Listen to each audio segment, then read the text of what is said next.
യാക്കോബ് അപ്പോസ്തലനിലൂടെ പരിശുദ്ധാത്മാവ് പറയുകയാണ്, പരീക്ഷ സഹിക്കുന്ന മനുഷ്യൻ ഭാഗ്യവാൻ. അനുഗ്രഹിക്കപ്പെടാൻ അതിൻ്റെ അർത്ഥം. പരീക്ഷ സഹിക്കണം.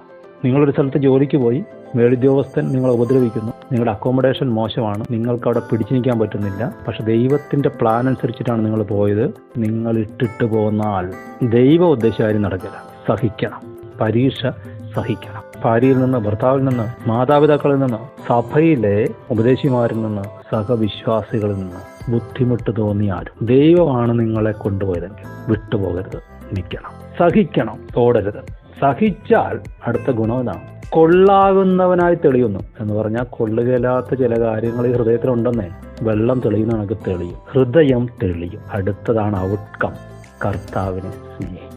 കാര്യം നമ്മൾ ഐ ലവ് യു ജീസസ് എന്നൊക്കെ പറഞ്ഞാലും എഴുതിയാലും എന്തെങ്കിലും കിട്ടുന്നത് കൊണ്ടും ഇങ്ങനെ ഒരു ഫോർമാലിറ്റിക്കും അല്ലെങ്കിൽ ഒരു എമോഷണൽ ലെവലിലുള്ള സ്നേഹത്തിലാണ് നമ്മൾ പോകുന്നത്. പക്ഷേ ഹൃദയം തെളിഞ്ഞു കഴിഞ്ഞാൽ കുരിശും ചുമന്ന് പോയത് എനിക്ക് വേണ്ടിയാണെന്നും, കുരിശയെ മരിച്ചപ്പോൾ എൻ്റെ പാപത്തിന് പരിഹാരം വന്നെന്നും, അവൻ മുറിവേറ്റപ്പോൾ എനിക്ക് സൗഖ്യം വന്നെന്നുമുള്ള ആ സത്യം അറിയുകയും അവനെ ആഴമായി സ്നേഹിക്കുകയും ചെയ്യും.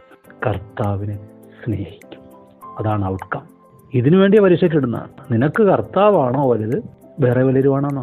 അപ്പോൾ പിന്നെ ആരാധന മുടക്കിയിട്ട് ജോലിക്ക് പോകത്തില്ല.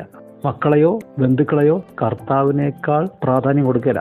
കർത്താവിന് വേണ്ടി നീ അവരെ ചിതറിക്കാൻ നോക്കും, ഫലത്തിൽ നീ അവരെ ശേഖരിക്കും.